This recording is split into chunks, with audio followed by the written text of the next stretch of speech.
Bonjour à tous, le dernier point de Demain nous appartient. Notre actualité du jour portera sur Demain nous appartient. Spoiler, divulgation.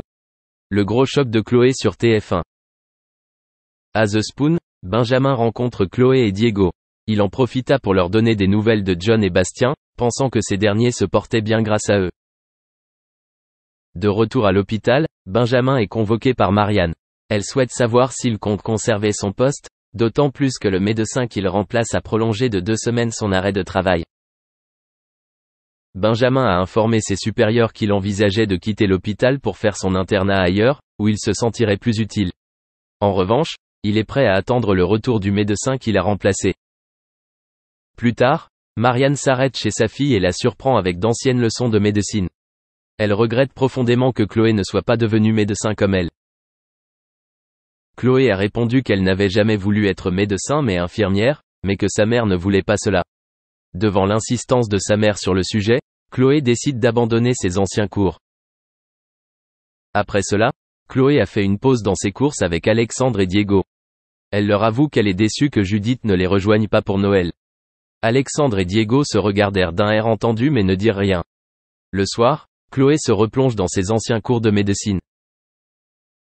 Alors que Charlie devait fêter Noël avec François, Alain et Adam, son compagnon lui a demandé une faveur, inviter Swazik. En effet, ce serait la dernière fois que Adam aurait ses 2 parents avec lui pour Noël et il savait que Swazik n'avait pas encore de projet. Charlie accepte d'entreprendre cet effort. À l'hôpital, Swazik joue Nord, le message vocal que Charlie lui a envoyé l'invitant à les rejoindre le soir du Nouvel An. En fait, elle pensait y aller pour être avec son fils. De son côté, Nord a demandé à être de garde pendant la période des fêtes. Cependant, Marianne refuse sa demande car elle a enchaîné trop de gardes. Nord a tenté en vain de contacter ses collègues. Pendant ce temps, Gabriel et Soraya réalisent qu'ils passeront chacun Noël seuls. Gabriel a laissé entendre à son ex qu'il voulait fêter l'anniversaire avec elle. Mais Soraya est catégorique, cela ne peut pas arriver. Ensuite, Nord est allée se promener au marché de Noël. Elle a réservé un spa mais n'a pas pu réserver de chambre pour le réveillon du Nouvel An.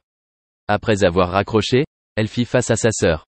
Un sentiment de malaise est apparu jusqu'à ce que chacun suive son propre chemin. Merci d'avoir regardé et à la prochaine vidéo. N'oubliez pas de vous abonner à notre chaîne. En attendant, dites-nous ce que vous en pensez dans la section commentaires que nous avons énoncé plus haut, est-il à l'origine de disputes. À un détail près, Alessandra Sublet confiera que lorsqu'elle a eu des moments de doute. Quand tu te retrouves à te coucher le soir et que lui, il joue à Warzone, c'est sûr qu'il y a un petit décalage. Je suis au bout de ma vie.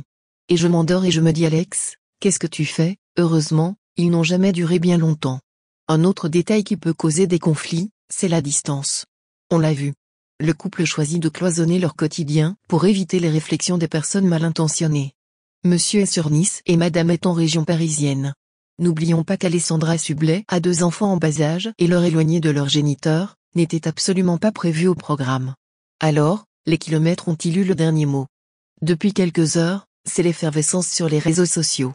Selon toute vraisemblance, les 2 amoureux ont décidé de mettre fin à leur belle histoire d'amour. Cette dernière nous précise que leur histoire tournait en rond.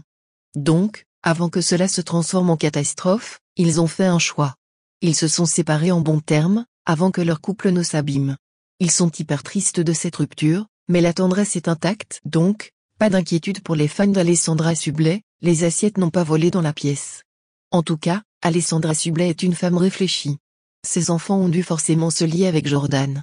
Donc, il est juste hors de question que ce dernier sorte de leur vie de manière radicale. Elle trouvera forcément un moyen de reconstruire des liens solides avec le concerné. Il leur faudra forcément du temps avant de s'oublier.